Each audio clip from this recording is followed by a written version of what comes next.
From KGW News, this is Straight Talk with Laurel Porter. Hello and welcome to Straight Talk. I'm Laurel Porter.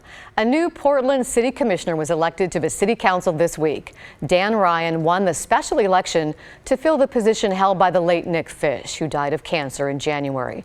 Ryan won in a tight race over former Multnomah County Commissioner Loretta Smith. He'll take office in September, and the council will then once again have 5 commissioners. Ryan is the third openly LGBTQ plus person to win a seat on the council and the first commissioner openly living with HIV. We'll hear from Commissioner-elect Ryan in just a moment. And later, we're joined by Portland philanthropist Jordan Schnitzer, who announced $150,000 in Black Lives Matter grants. Those grants will be awarded to artists in both Oregon and Washington, reflecting on their experiences with systemic racism and racial inequality. Jordan Schnitzer joins us in our next segment to tell us more about the grants and how artists can apply. First, I'm pleased to welcome as my guest the newest member of the Portland City Council, Dan Ryan. Welcome back to Straight Talk, and this time not as a candidate, but as Commissioner-elect. You've got to feel great about that. I do, Laurel. It's really good to see you. Thanks. It was a long campaign that started before the pandemic, and you joined the council officially in September. What does this all mean to you? It means a lot. It means a lot, first and foremost, to fill the shoes of Commissioner Nick Fish, the late commissioner. And he was known as a consensus builder, someone that built bridges. And I just feel like I'm going to be able to slide right in and continue in that same spirit. So it means a lot to me to fill those shoes. I want to let our viewers know that we're taping this Thursday afternoon, so things could change. There could be developments. You're joining the council at a critical time in Portland history. Protests are now in their 11th week following the killing of George Floyd. Protesters demanding racial justice and equity and an end to police brutality. And you've talked here about having a peace summit as a pathway to a peaceful resolution and to meaningful reform. How will you try to bring about this summit? Walk us through that, and how quickly do you think you can do it? Yeah, well, I'll join the council in mid-September, and I look forward to working with my colleagues as a team. I think as a team, we have to get on the same page about what this peace summit can look like and what it can do. The truth is, we're kind of an epidemic in our country where it's so divisive and people aren't listening to one another. Everyone just wants to be heard, but no one is really connecting. And it's time for us right here in Portland to demonstrate what that looks like. So I have a lot of confidence that the team can come together on what that looks like and how inclusive it will be, which would be very important, and make sure that we do it right. And I find that when you bring people together, even with incredibly different values and different styles, that we can get on the same page on a few goals. And once you start there, you can map it back on how we can all play our part to bring those goals to fruition. But the truth is, our city needs to come together right now. We're facing so many things, especially with COVID and the economic devastation. And Portlanders want to get back and open up their city again. And so I think it's really important that we have a peace summit so that we can all get on the same page as we build forward.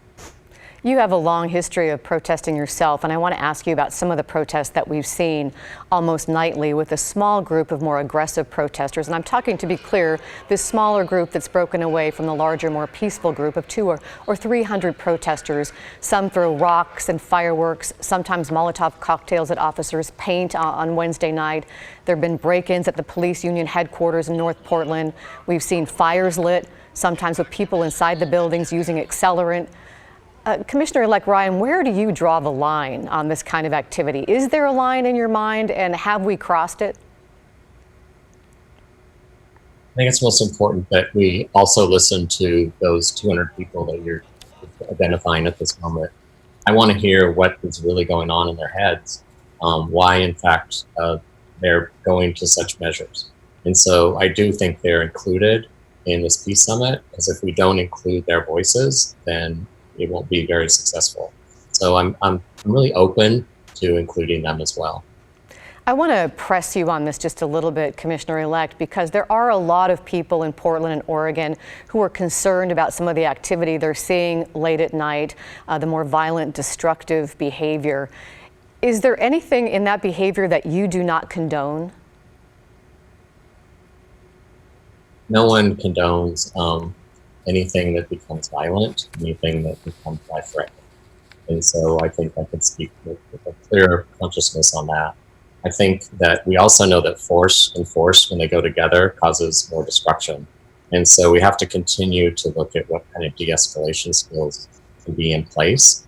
And really, it helps when you mobilize people around those closest to those doing it and make them a part of the winning team that can put a stop to such behaviors. Do you have a message at all for the protesters who were engaged in this more aggressive behavior?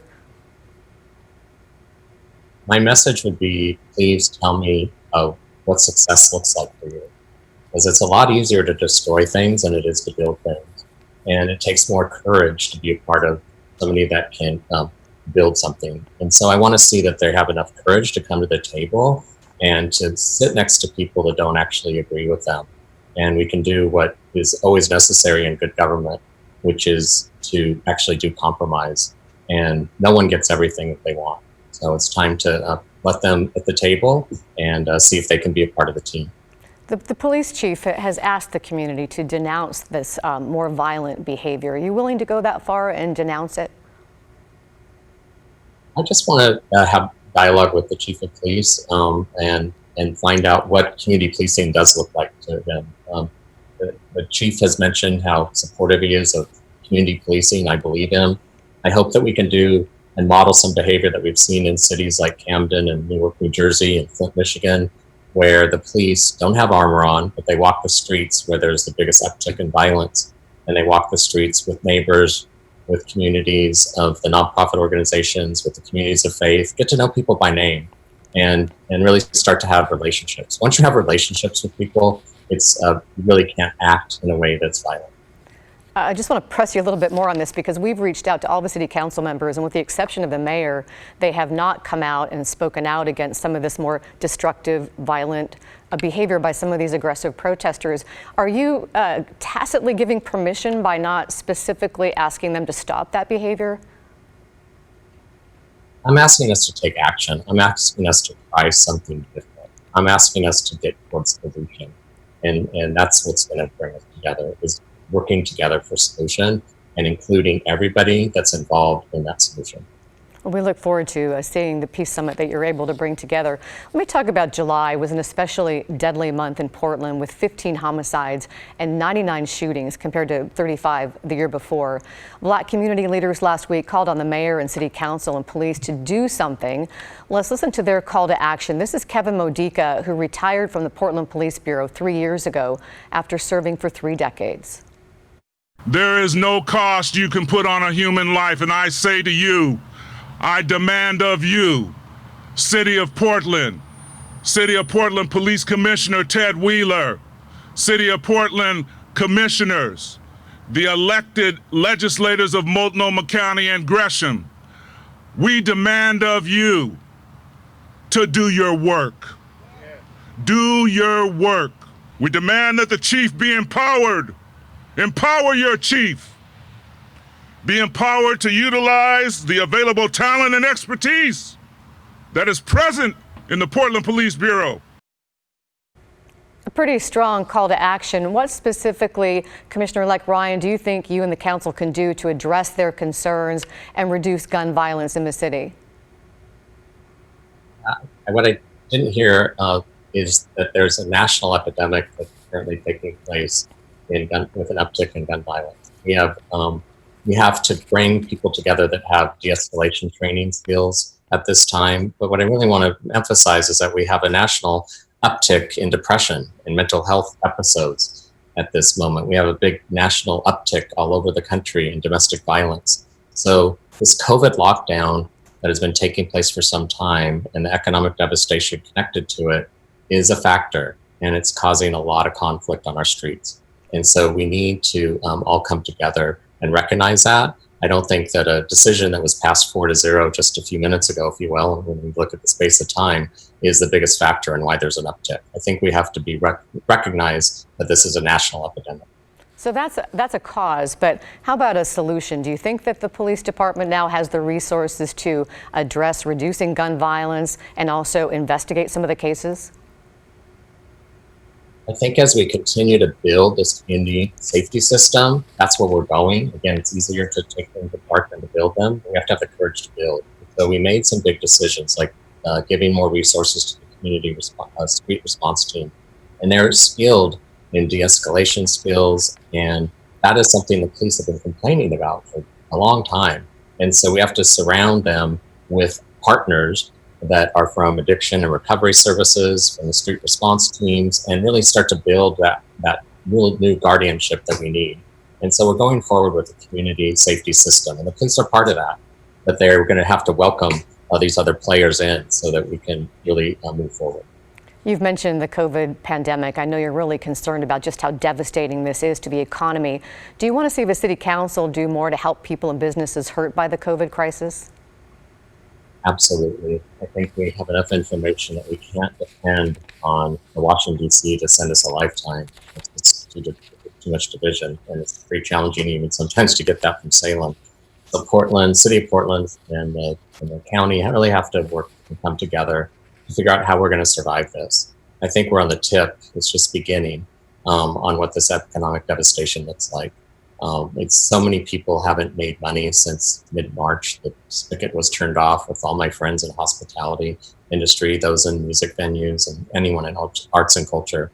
And it's pretty devastating. And we need to figure out how to just keep people sheltered and fed. And so I think we're gonna have to go into an emergency budget scenario on what that looks like, and we have to include the county, and we have to merge some of our services with the county because they're focused on those who have the least. And so the city has to make sure that we're responsive and we're helpful with the county as we keep people, again, sheltered and fed during this crisis. But the economic indicators, as you know, Laurel, are pretty devastating. We haven't seen anything like this since we've been recording economic data. And it feels like a big tsunami, if you will, in terms of the pandemic coming together with something that might be bigger than the Great Depression. A lot of people are suffering. I want to end on a lighter note, something more joyous that we can all hang our hat on. You're a huge Trailblazers fan, and what a game Damian Lillard had Wednesday night with 61 points and their victory over the Dallas Mavericks. Now, we're taping this before their game Thursday night against the Nets, so of course we don't know the outcome, but how are you feeling about your Blazers right now? I'm feeling really good. I'd love about 3 teams to lose today, and that would be, Phoenix should be one of them, and of course Memphis. And same if that happened, I'll be really delighted. But we got to take care of business tonight against the Nets, and everyone's got to send some warm, healing thoughts to CJ because I don't know how he's doing it with a cracked vertebrae. So I'm a little concerned, but he's tough, and he's tough. So anyway, let's do this. Rip City love. We need Rip City joy right now in River City, don't you think? We absolutely do. We'll end it with Go Blazers. And thank you, Commissioner-elect Dan Ryan. You're so welcome. I look forward to thank you for this conversation. Well, good luck. We hope you'll join us many times in the future here on Straight Talk. And coming up next, Jordan Schnitzer joins us now to talk about the Black Lives Matter Artist Grants. That's coming up in 2 minutes.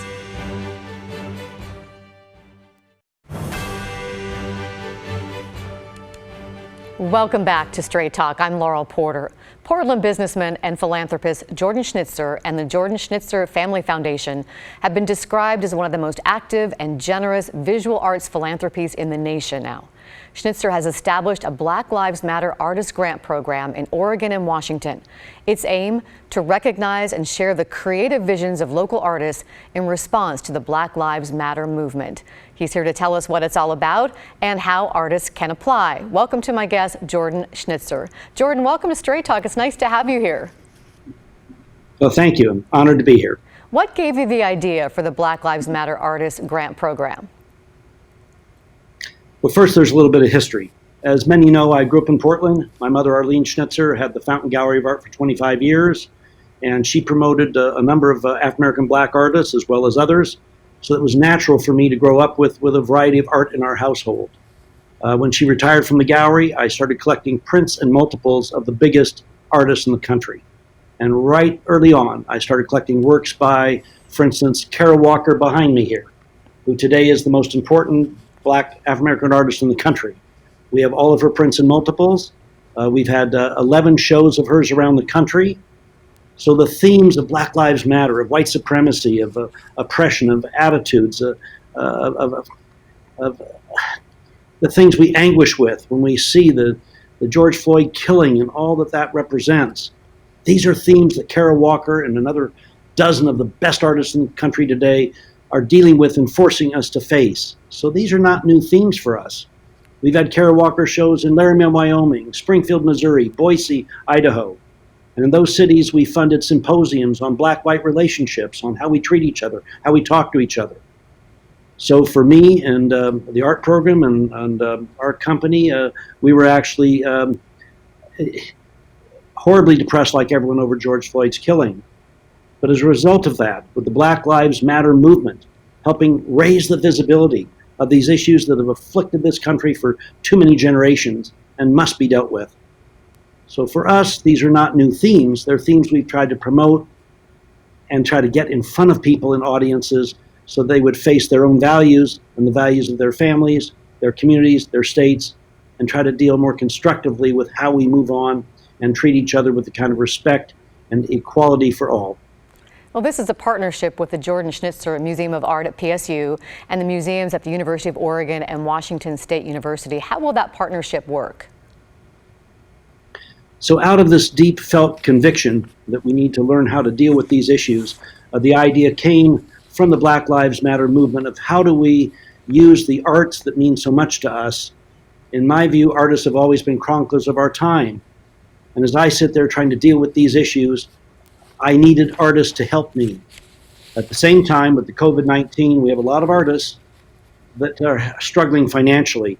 So the idea came to have a Black Lives Matter artist grants program at the Jordan Schnitzer Museum of Art at the University of Oregon, at Washington State University in Pullman, and at Portland State University. So how it works is we're committing $50,000 to each of those museums. There is a panel each museum that we're not involved with the judging. We work with the Black Cultural Center, the history departments, women's programs, others. They're fabulous judges at each of these museums and universities. Artists will apply in the next 60 days. The 20 will be chosen, whether it's prints, sculpture, paintings, street art, video art. The museum, when they open up fully, will have an exhibition of this work, and we will fund then symposiums and artist talks and try to shift the conversation to solid, steady action steps that artists can help direct us and teach us of how to learn how to better understand these issues and heal, which this country needs now. I want to show everybody the website where artists can apply, and we'll also have a link to this website in our story on kgw.com. It's jordanschnitzer.org/artist-grant. What impact do you hope these grants on the artwork have? Well, the protests in the street, the constructive part of that has been very important for us in this community and nationally. At the same time, we need to have thoughtful dialogue about these issues among us. So while I can't wave a wand and control every community in this country, at least in these three communities where we have these museums, maybe they can serve as a focal point of bringing together artists who have done work about Black Lives Matter with departments on campus, with NAACP, other local organizations, Black Lives Matter leaders and so forth, have community discussions so we convert the passion and the anguish to better understanding, and out of that maybe some action steps in society we can take to try to once and for all deal with these issues and make solid, steady progress for the next generation. I want to touch on a project you've been involved in to help people who are homeless. You held a news conference on Wednesday about the former unused Wapato jail that you bought for $5 million. It now has a new name, the Bybee Lakes Hope Center, in partnership with Helping Hands. It's set to open in September with the emergency shelter beds. What does this mean to you, Jordan, that it's finally going to open? Well, as has been reported, we bought the facility for the land value to build a warehouse. One of our real estate businesses is the warehousing business. And we had a beautifully designed 323,000-foot warehouse design there. But every time I went out to see it, and I saw the 9 wings, the bathrooms, the showers, the huge kitchen facility, the workout areas, the classrooms, it just broke my heart that we were going to tear it down. We worked for 2 years to try to find someone to operate it, and finally met Alan Evans of Helping Hands based in Seaside. They have an unbelievable program. They operate 11 facilities in in 4 counties. And by gosh, we've made incredible progress. We had this barbed wire cutting a couple of days ago, and they're opening up in September, as you just suggested, with 50 beds for emergency housing. In December, there'll be 240 beds, a wing for men, a wing for women, and a wing for families. We also announced that TriMet is having bus service to the facility. We've got the Portland Public Schools, the Fabian School coming to be able to teach preschool and grade school kids so that no families that are there kids will miss a beat on education. What does it mean? I've grown up in Portland. My office is downtown. This homeless problem breaks my heart, and it should break everybody's heart in this city. I've said for a long time now, the people on the street, they don't want to be there. And so often we think they're just nobodies, but they are somebodies. They're somebody's mother, father, son, daughter, niece, nephew, neighbor. They're people that through whatever circumstances, a tsunami-like event may have come over in their lives, which just caused them to not be where they want to be. So all I know is that if we can help one person at a time get off the street and get into a program where there's proper nutrition and counseling to help them resolve some of their issues and get back to being the productive citizens they want to be, and that's a heck of an accomplishment. And this facility should be by next June having 500 beds. And that's a lot of folks that maybe we can help them get back to having the dreams and goals and live the lives they want to lead. And we'll talk more about that. You'll be on the show again in September when you open. We have about 2.5 minutes left, but I did want to ask you, Jordan, something that you referenced, the protests in Portland. And I know you have some thoughts. What would you do if you were mayor? I guess if I were Mayor Ted Wheeler, who's a bright, capable guy and trying his best, I guess I would say the following quickly. I'd first off saying Black Lives Matter, and thank you organizers for raising this issue to the significance that it has now and raising the consciousness of people who maybe have thought about this but not to the degree we are now. Second of all, so this issue doesn't just go away in a week or two, I've got the city council to agree that every month this year is going to be a Black Lives Matter Day.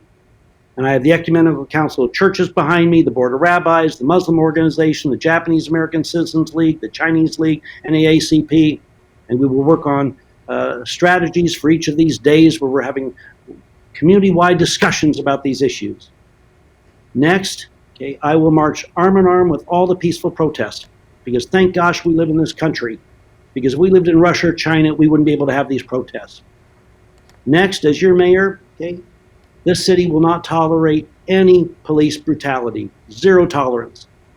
At the same time, we will not tolerate any brutality towards the police. There should be neither. Okay? And I have the DA here, I have the head of Oregon National Guard, I have the sheriff of Multnomah County, okay? And we are saying now for anyone who is trying to have destruction of public or private property, we will arrest you and prosecute you. I'll march again on every peaceful protest. But we are done having property vandalized. And lastly, okay, these issues, okay, they are critical ones. What happens is when we don't understand each other, we develop stereotypes and fearful thoughts. I've asked the neighborhood associations to come together and start having sister city relationships with different neighborhood associations. We need to reach across the river throughout every neighborhood association, all 92 of them in this community, and get to know each other. Okay? So as mayor, I want to take positive steps to not let this movement just go away. We need to tackle it together. We need to look at our own values, and we need to be the city and the neighborhoods and families that we want to be in the city. And that's your advice to Mayor Wheeler. A lot of people would wish you run for mayor, Jordan Schnitzer. But thank you for joining us. Thank you. Thank you for being here on Straight Talk. And once again, if you'd like to apply for one of those Black Lives Matter artist grants, here's a website where you can find out more information. The deadline to apply is September 30th. Grantees will be notified on October 31st. Thank you for watching and listening. Don't forget to download our new podcast. It's available wherever you get your podcasts. Just search for KGW Straight Talk. We'll see you next week for Straight Talk. Have a great week and stay safe.